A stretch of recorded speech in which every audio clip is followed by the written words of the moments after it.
was made from the roommate's call, or phone, excuse me, and we're not going to divulge who made that call. They came here together. They eventually get into the same apartment together. Is this your place? Yeah. Perfect. You know why we're here?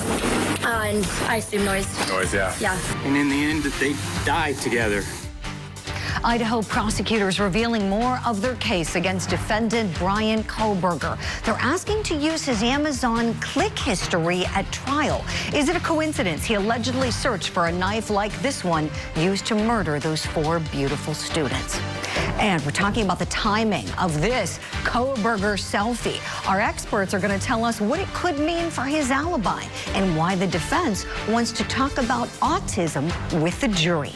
Plus, also this hour, attorneys are now showing more of their hands as we're getting closer to the retrial for defendant Karen Reed. Gamesmanship, a docuseries, and John O'Keefe's cell phone data all on the table. Plus, the man accused of sexually abusing and murdering Madeline Soto is back in court. We'll tell you what we learned from Stephan Stern's hearing. It's all coming up next for you right here on Opening Statements.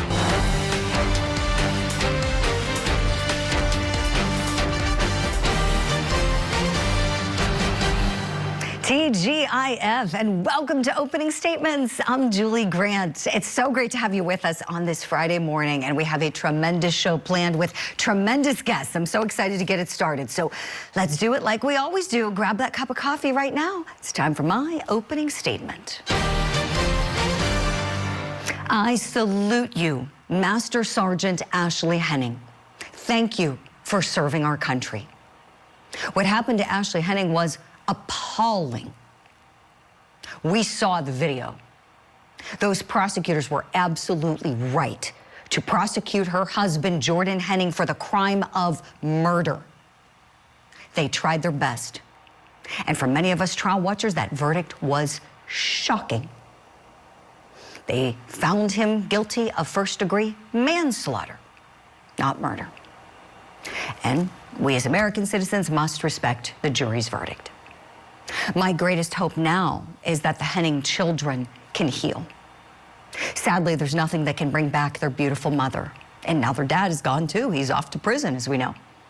I hope and pray those kids will be surrounded by love and support as they continue navigating what is now their new normal, being without their parents. And hopefully, they will always be proud of their mom and of her service to our great country. That is my opening statement. Let me know if you like it. Before we get to our daily docket, I want to let you know I have a very special interview coming up at 9 a.m. I'm going to be talking with Ashley Henning's cousin and her friend, the cousin who gave that impact statement yesterday to the court. He's going to be on with me at 9. Very much looking forward to that. Now, let's get to your daily docket. During that entire investigation, did you ever determine that the defendant was not a suspect? No. And why is that? I was suspicious of her from the very beginning, just because of her demeanor when she went into the apartment. In North Dakota, the toxic roommate murder trial for Nicole Rice will continue this morning. Court's going to start up at 9:30 a.m. Eastern time, and we'll take you there live when it does. In New Hampshire, we've got day 2 of jury deliberations in the bad blood shooting trial. Court's going to start up there at 10 a.m. Eastern. And in California, the defense case continues in the celebrity hairstylist murder trial, starting up at 12:30 p.m. Eastern time. Now, we turn to our top story, bombshell developments in the Idaho student murders case against Bryan Kohberger. Court filings are revealing potential new evidence ahead of the defendant's trial. It's currently scheduled for August. One of those filings includes the state obtaining a search warrant for Kohberger's Amazon click history. The state claims that they have evidence showing that the months before the killings, Kohberger purchased a K-bar knife, which is the same style as the alleged murder weapon. Purchased it with a sheath and a sharpener, all purchased from Amazon. Now, the defense has asked the judge to exclude any Amazon evidence, arguing that the click activity was from a family account. Well, as we know, the DNA on the knife has been a very hot topic at previous hearings. And the court's question, good question, What does that mean? Could it mean there's more than one person? The answer to that is, or it could mean it's not Bryan because his car's got nothing in it and there were only 13 minutes to do this. The magistrate didn't get to know that. In fact, his DNA is still on the knife sheath, though. That's the problem, counsel, for probable cause purposes. The state also plans to use this selfie of Bryan Kohberger. Look at this. Prosecutors say that he took it just hours after the fatal stabbings occurred. And you can see he's given a thumbs up in the photo for whatever reason, wearing a dress shirt all buttoned up, all the way, his collar buttoned up, and he has what appears to be wireless earbuds in his ears. First, it kind of looks like hair when you see it, but those are earbuds. We took a closer look. And there's a hearing coming up on April 9th to address all of these issues that are coming up. And we're talking about it now. We're not waiting till April 9th. Let me bring in our guest I'm so happy to have on the program, criminology expert, professor and author, Dr. Debbie Goodman, and criminal defense attorney and former prosecutor, Joe Tamburino. Good morning to you both. Let's start with the Kohberger selfie. It seems to be kind of breaking the internet. So many people examining every little thing that's in that picture. Dr. Debbie, we're dying to hear your thoughts, please. Thank you. Good morning. My thoughts, Julie, slam dunk, and here's why. If we were to open any college or university textbook on serial and mass murderers, this is absolutely one of these checkpoints and check marks of what these individuals do. I actually have the exact quote, Julie. I remember seeing an interview days before Ted Bundy was executed, and a journalist asked him, "Why did you take photos of victims in the crime scene?" And here's his exact quote: "When you work hard to do something right, you don't want to forget it." So I feel that this photo is so eerie and chilling, yet very indicative of this individual wanting to remember what he did. And I think it's absolutely a nod to his guilt. We see him in what appears to be a bathroom, a shower, nicely dressed, this thumbs up, a smirk, a smug. And there's, again, this sense of pride and pleasure that he exudes. And Julie, you had said at the onset, is some of this a coincidence? I can assure you, as a criminologist, there is absolutely zero coincidence when it comes to murder. This is very significant, very substantial. Dr. Debbie, great analysis. Thank you for that. Joe Tamburino, I want to ask you about the Amazon search history and the knife that he purchased months before the homicides. We purchased the exact same kind of knife just to see what it would look like for our documentary. This is heavy. This is really, really, this is huge. I held this once before. I want to be so careful as I'm pulling it out. Oh. I don't want to yank it out. I'll do it as you're talking, Joe, very carefully, and then hold it up. Tell me, do you think the defense has a chance to keep the jury from knowing about him buying this ahead of time? Good morning, Julie. Zero chance. That history is going to come in. And this is very common in today's world. So here's what happens. When you get into an investigation, one of the first things that a good investigator will do is get search warrants on what you've been Googling, your electronic devices, whether it's a phone or a pad. Why? Because in today's world, we all look on the internet and we purchase things, whether it's shampoo, soap, clothes, whatever it is.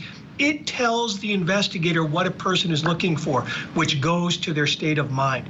So if they could lay foundation, meaning that they're able to show, based on the search warrant, that this was his Amazon account, and in fact, he did order this, and he paid for it through some means, whether PayPal account or his credit cards or something like that, they're going to get it admitted. Now, the defense could say, well, wait a minute, it has less weight because he shared this account with Tom, Dick, Harry, whoever it was. But still, this is coming in, and it's going to be damaging evidence for him. Joe, thank you so much for that. So I got it out. Look how large this is. This gives me chills seeing this, holding it.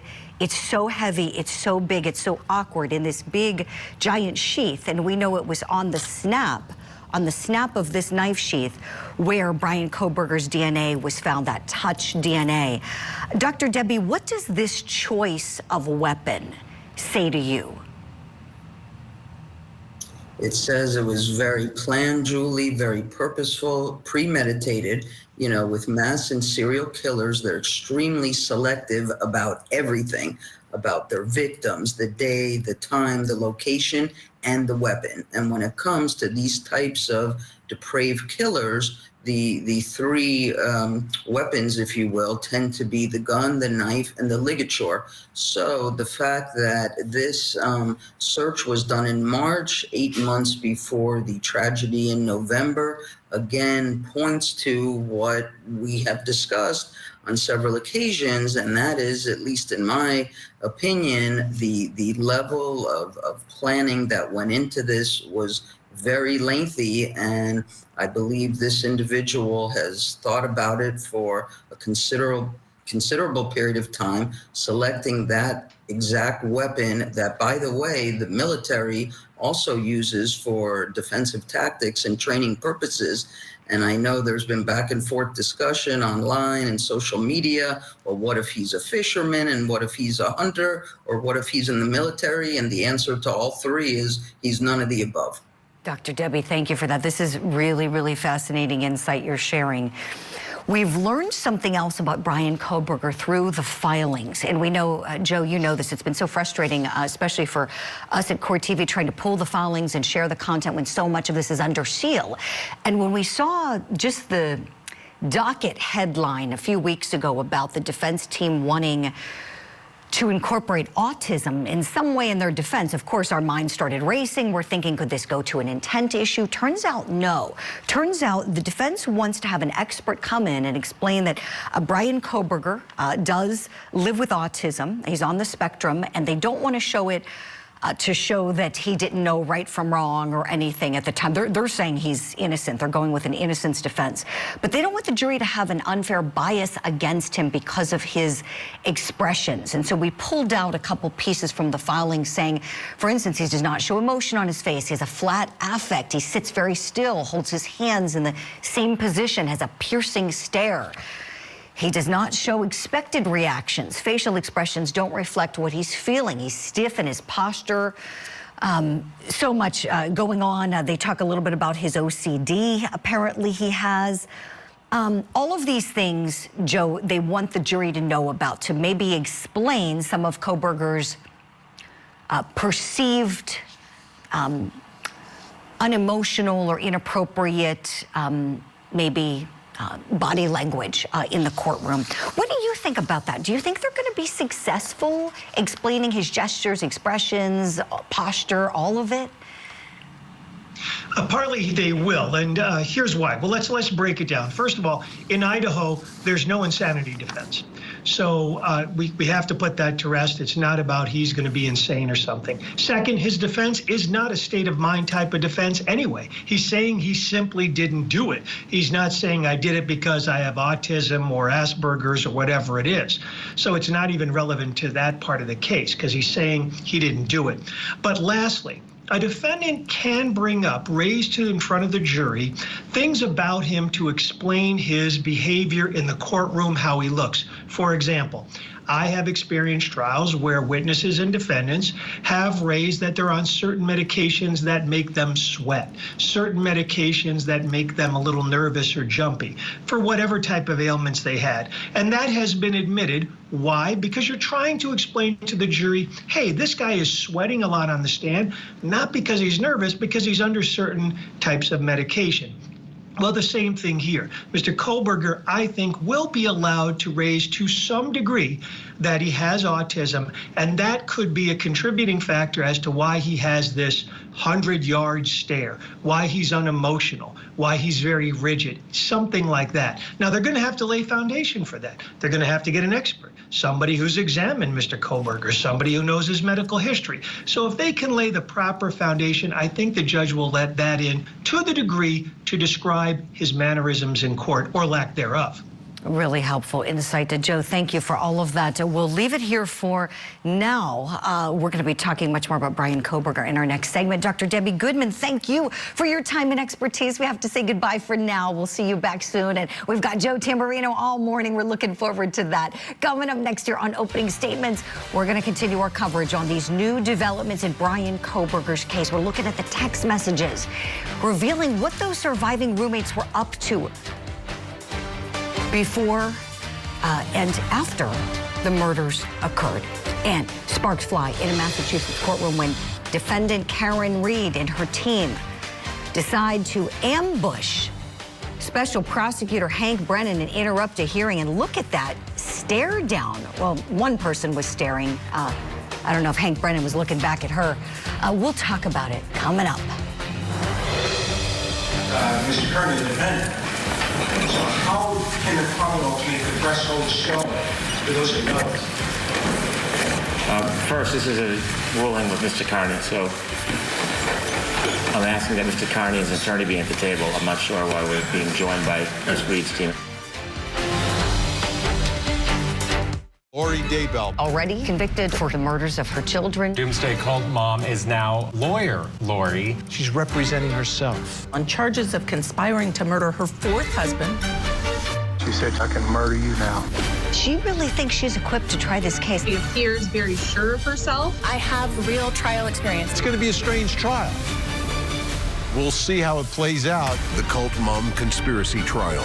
Live coverage coming soon. Only on Court TV. It impacted like a lot of people on campus. Yeah, most people try to like not bring it up because it's a sad subject to bring up upon, but everybody knows what happened and everybody mourns and everybody's upset about what happened. We never go to the bathroom alone, never like leave anywhere alone. No, I hope he gets put in jail or like prison for a while, yeah. And most people here do, like nobody likes him. Newly revealed information in the Idaho student murders case is what's trending in true crime this morning. Court documents are revealing more details of the communications done between surviving roommates of these four beautiful students who were murdered. The victims, Maddie Mogan, Kaylee Gonsalves, Xena Kernodle, and Ethan Chapin. Now, on the morning they were stabbed to death in their Moscow, Idaho home, there was texting going on, and we previously reported about a little bit of it between Bethany Funk and Dylan Mortensen. They are their surviving roommates. And we shared with you some of the terrified text messages moments right after the murders took place. But now the defense team wants to bring in more messaging apps to show that these two surviving roommates were awake for much of the morning, awake in the house after the murders. They didn't go back to sleep, as many people interested in this case assumed. Investigators believe those homicides took place between 4 a.m. and 4:25 a.m. So there's now more information on both Mortensen's and Funk's social media accounts and their movements showing what happened later that morning. The defense points to wanting Mortensen and Funk and what they were doing with their phones to come in. And they say that it really points to the time frame. So let's give you a little bit of a look at the interactions. 7:30 a.m., Funk calls her dad. Around 8:05 till all the way to 10 a.m. roughly, Dylan Mortensen's on Instagram. 8:42 to 8:44, Bethany Funk is taking pictures. 10 a.m. to 10:01, Dylan Mortensen is messaging. We've got incoming and outgoing Snapchats happening. 10:03, 10:04, Mortensen is on Indeed. So here's what we're asking this morning. What these messages and what the phone records might reveal about the homicide timeline. Who do they help in this case? Let's bring in the chief of police at Talladega College, retired homicide detective Chris Anderson is with us. And want to welcome in criminal defense attorney and former prosecutor David Bruno. Great to see you both. Chief, let me begin with you, please. These messages after the window detectives believe the homicides occurred, what, if anything, do they help establish for the state's case against defendant Bryan Kohberger? Oh, they help the state's case a lot because they established that timeline of when the murder could have occurred. There's a lot that goes into a homicide case like this when you just have pretty much circumstantial evidence. But these text messages will be key in layering on that evidence that may help convict Kohberger, but they go to help both sides, I think. Right, right, Chief. You know, and looking at it from the defense side, David Bruno, I hope you don't mind, I'd like to ask you about that. His defense team wants these in to show that these housemates were going about their business, snapping, taking pictures, Instagramming, what have you, while these other roommates who were slaughtered were in the horrific state that they were in. How does it help the defense, David? Well, initially when I saw it, it really goes to cut against the excited utterance exception to the hearsay rule that the prosecutors filed a motion to try to get 911 and other statements. But that's really not that important if they're going to call these witnesses, right? So for the defense, I think what they're going to try to say is that, look, when the one roommate allegedly saw the perpetrator, it couldn't have been as she says. Because why would she not act and then wait? Because at 4 a.m., she allegedly sees the tall man with bushy eyebrows in a mask. And then it is shortly before noon that the 911 call is called in.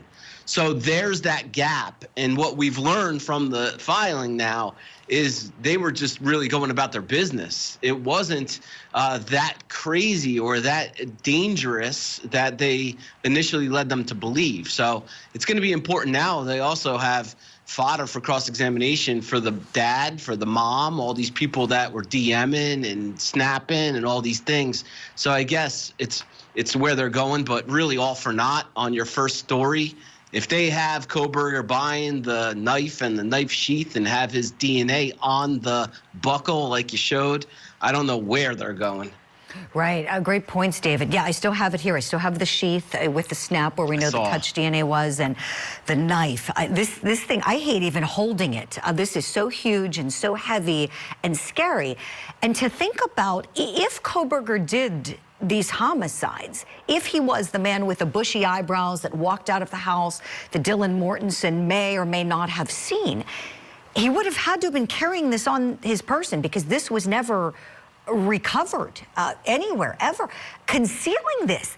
Chief Anderson, your thoughts on how one conceals this to walk out of a home cool as a cucumber if he did the murders, and then also the choosing this weapon to use to kill 4 people? You know, obviously, if you choose a weapon that size and of that nature, you're looking to do as much destruction as you can to whatever you inflict the terror, unleash the terror of utilizing a weapon like that on.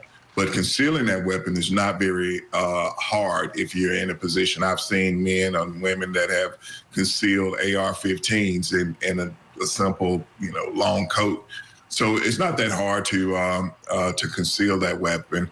But when you utilize something like that in order to commit a murder, you're looking to inflict as much damage as possible.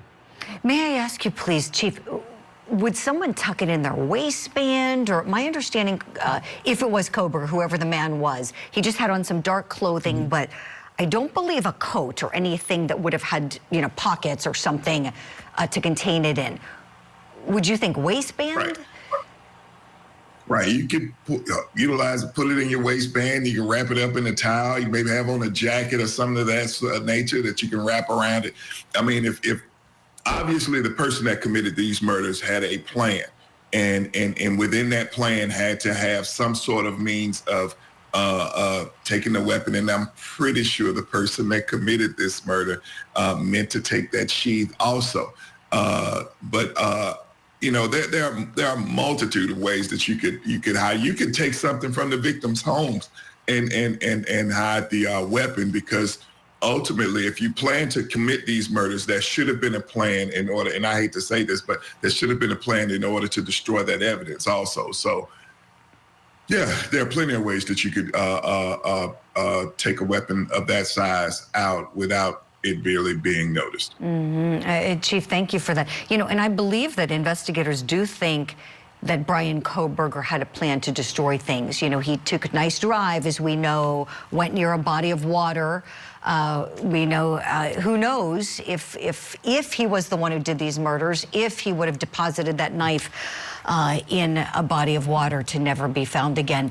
But what was found, like you said, Chief, that knife sheath. David Bruno, if you're on the defense side of this and you know that investigators have the touch DNA of Bryan Kohberger, what route do you go with this? Do you go with a theory of someone else stole your knife, someone else left it behind, or somebody else planted this to frame you?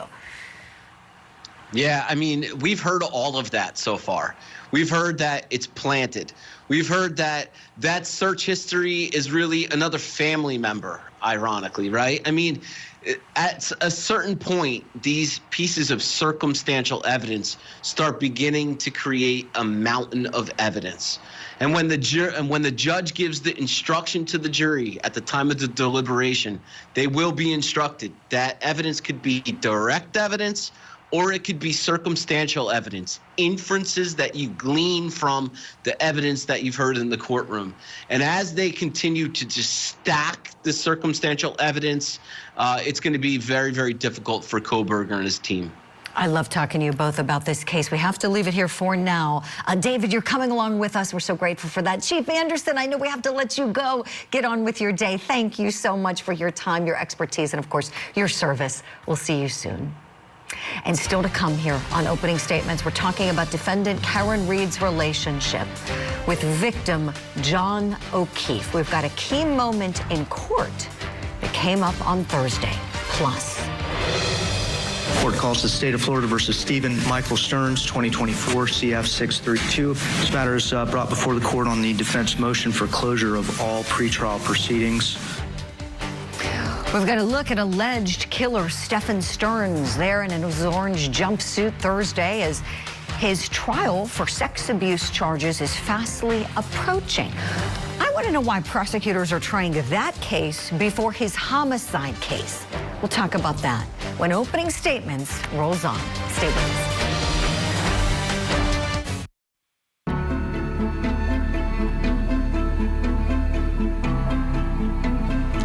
This morning, we're giving a voice to victims like Boston police officer John O'Keefe, the 16-year veteran that prosecutors say was murdered by his girlfriend, Karen Read, inside of the Massachusetts courtroom where the case will be tried again.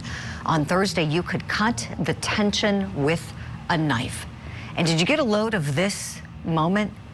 Karen Read and her attorneys seemingly ambushing Special Prosecutor Hank Brennan as he was in a separate hearing with defendant Aiden Carney. He goes by the name Turtle Boy. Now, this is all over the Special Prosecutor in Karen Read's case obtaining the contents of the cell phone searches done by the prosecution team on Kearney's case. Let's take a look. Text, videos, things that have absolutely nothing to do with communications between Mr. Kearney and the defendant. So how can the Commonwealth make the threshold showing that those are relevant? First, this is a ruling with Mr. Kearney, so I'm asking that Mr. Kearney's attorney be at the table. I'm not sure why we're being joined by Ms. Reed, unless they have standing in this. Your Honor, we're a little confused, and I don't mean to interrupt the proceeding, but as we're... Counsel, can you state your name for the record, please? Of course, I'm sorry. Alan Jackson on behalf of Ms. Reed. We didn't see which case number was called for this Rule 17, if it was Mr. Kearney's case number or if it was Ms. Reed's case number. We were told, or at least our impression in talking to Judge Cannoni, was if this issue was going to be on our case number. I specifically asked that question at sidebar day before yesterday, and she said yes. She needed to be here, and she has a right to counsel, and we have a right. We believe we have a right to be heard on this issue because it does attend to her rights going forward in terms of her case. I mean, this is her case. No, it doesn't stop there. So Why are Karen Read's attorneys on the witness list for the Commonwealth? We have so many issues to get to here. We're going to do our best to hit them all. I am so pleased to welcome in on the program podcaster Roberta Glass. She's the host of the show True Crime Report. She's joining us this morning along with David Bruno. Good morning to you both.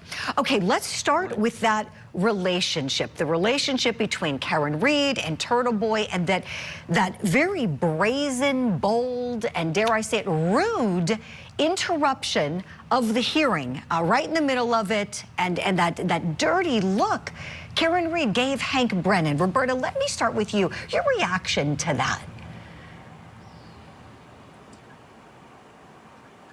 Well, it's typical for what we've seen from Karen Read in the courtroom. Very inappropriate, very angry at Hank Brennan. That's the Karen Read we've come to know. A very angry, vindictive, I would say psychopathic woman.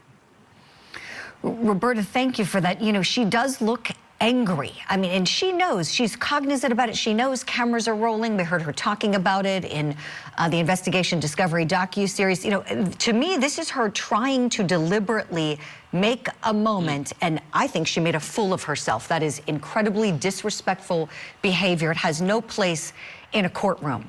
Hank Brennan's doing his job. And let's not forget, Hank Brennan's a defense attorney. He's one of the best criminal defense attorneys in the country. That is his reputation. And a long time ago, he was a prosecutor. He's earned his reputation. He's also a trial advocacy professor. Not the guy I'd want to mess with, and I'm sure he's been through way worse than Karen Read's dirty looks. David Bruno, you just always epitomize, respect. You're the quintessential gentleman and know how one should conduct themselves in the courtroom. If your client did that, what would you say to them? Yeah, here's a message to all litigants. I don't care what case it is. You're always being watched. You're being watched by the public. You're being watched by the jury if they're seated, the judge. There's always observations going on. Look, we even talked about it in the Kohberger case just a couple segments ago about how they're concerned about how the jury sees Kohberger and his flat effect. So for anybody there, you have to conduct yourselves knowing that you are being observed. And she should know this. She should know this. I don't know if it was deliberate. I believe she's a little out of control right there. And you see that little squint at the end, too. It's like almost like piercing stare. And the reason is, guys, because the prosecutor wants to get into those communications with Turtle Boy. He believes that those communications will show consciousness of guilt. And she's almost like, well, how dare you, right? One more sort of pull of the thread that the state is trying to do on Miss Read. Yeah, thank you for that, David. Great points. Yeah, this relationship between them. Roberta, they hid it for so long and acted like, oh, he's just independently, talking about this case. And then here it's like, Hank Brennan's exposed it all. Roberta, you've covered it from the beginning. How do you feel at this point in time? Do you feel like the house of cards has been brought down? Oh, I feel like her legal team is definitely, the momentum is with the Commonwealth now.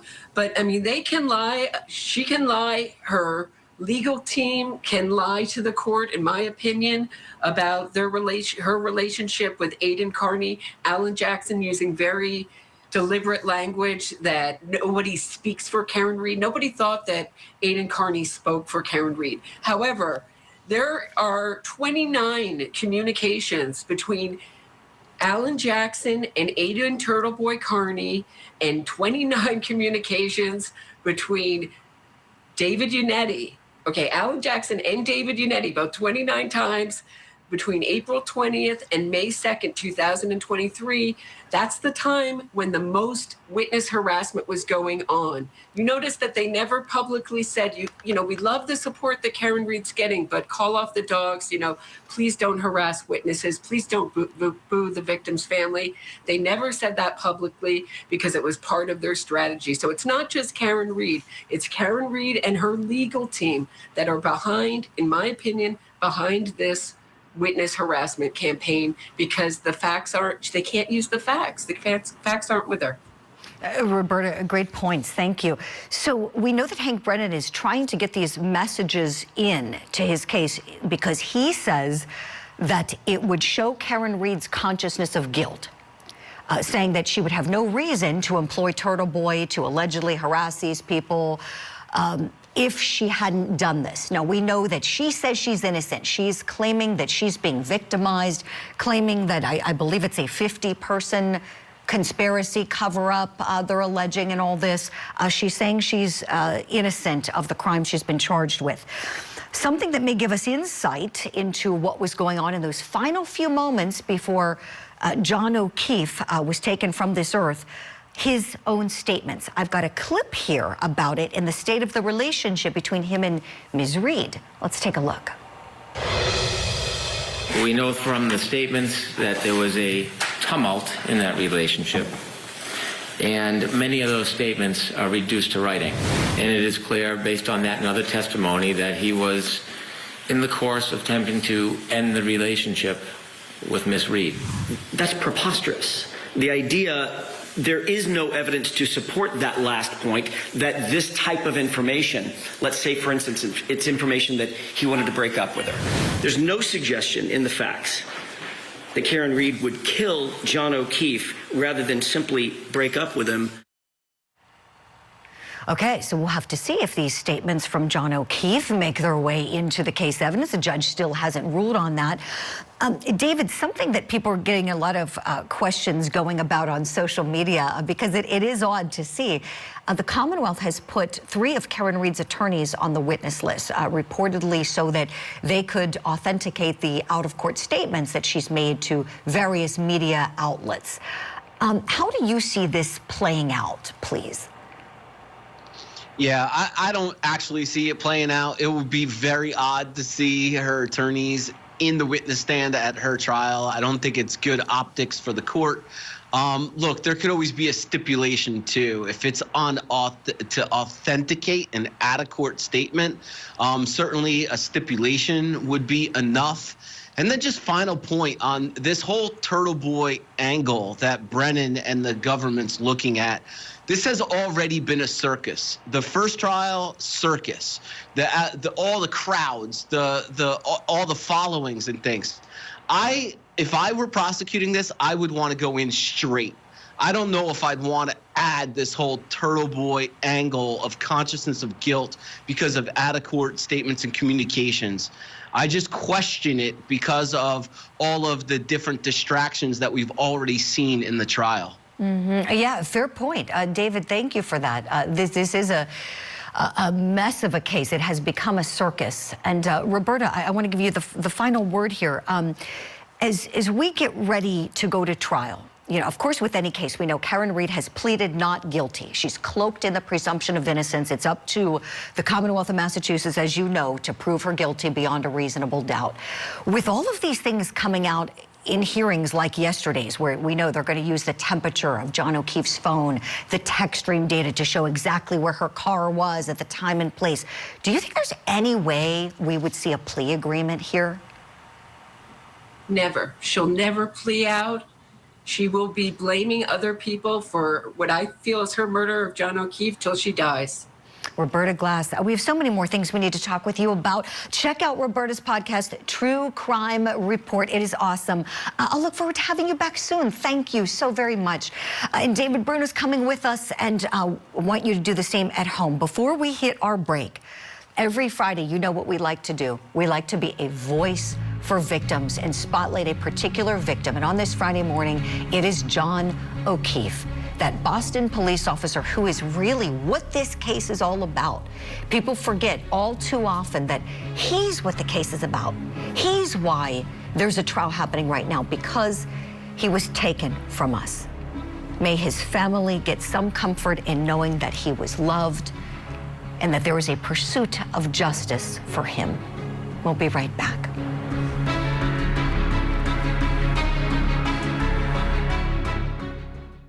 I said, that glove won't fit OJ, and if you don't ask him to try it on, I will. Why do an experiment for the first time in front of a jury? It was utter incompetence. We believe the glove was his. It was a setup. they weren't fitting it. That was O.J. Simpson's best acting. If it doesn't fit, you must acquit. Trial and Error. Why did O.J. win? A Court TV original series. New episodes Sunday night, 8 Eastern and Pacific. Only on Court TV.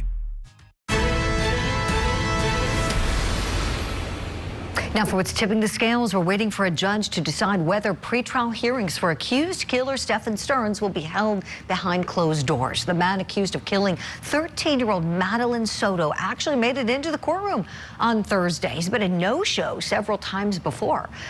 His lawyer, Alicia Smith, argued that the attention on the case has been unprecedented.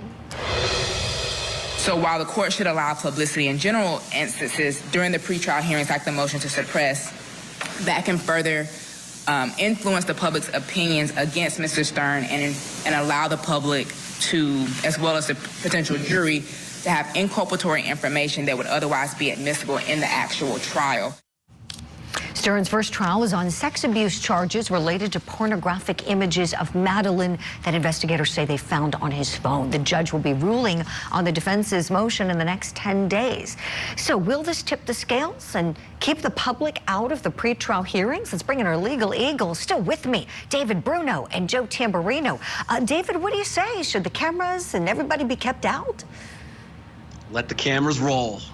This is an open court. And look, it's a evidential decision that the court has to make. Their motions to suppress in Kohberger, their motion to suppress in other high-profile cases. That's not the reason to close them off. There's jury selection.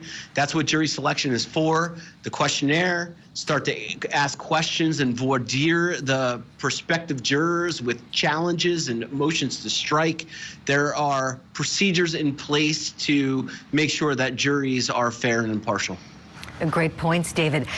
As you noted, this isn't the prosecution's first rodeo with a high-profile trial. The prosecutor handling this case, his name is Will J., and he also prosecuted Sarah Boone, and we think he was seeming to reference her case in court. Let's take a listen. In a high-profile case that I just did in October up in Orlando, had a whole subreddit and all the YouTube and the sleuths and all the stuff that they presented you.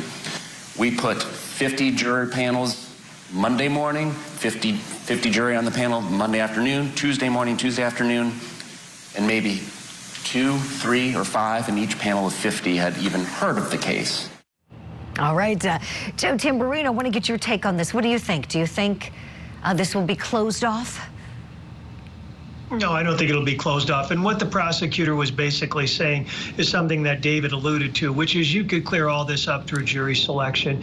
I mean, in today's world, we use questionnaires all the time with jurors, prospective jurors. So before they even enter the courtroom, they're going to go through many, many different types of questions in a jury questionnaire, which will talk about what they've been exposed to in the media, if they've formed any opinions, if they've read anything on blogs or websites, all these different sorts of things.